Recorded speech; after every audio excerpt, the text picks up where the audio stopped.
Você devia ter dado aula antes da gente pegar o carro. Antes da gente ter.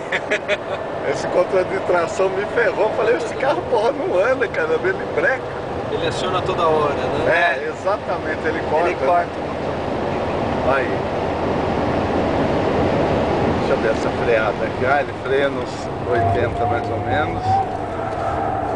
Beleza.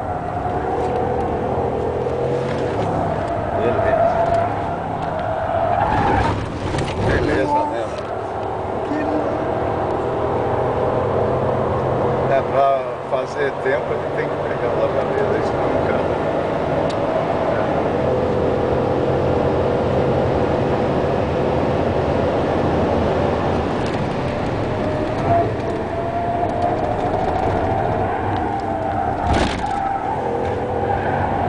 Agora ele fez um tempo ao contrário.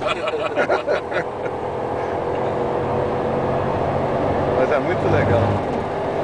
É muito mole esse carro aqui para fazer o que você está fazendo, né, mano? Esse carro não foi projetado para Ele não fazer foi isso feito aqui, para né? isso, aqui, né? Mas ao mesmo tempo você vê que ele... Mas ele agora. responde bem.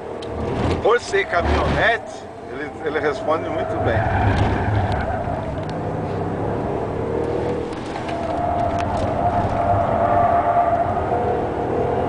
Muito legal. O toque dele é bom, hein? Porra, ele segura bem.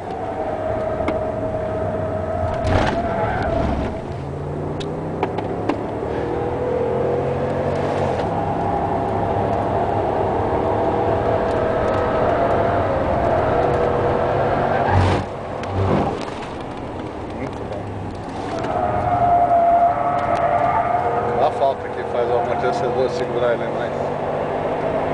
E tem o peso da carroceria também, né?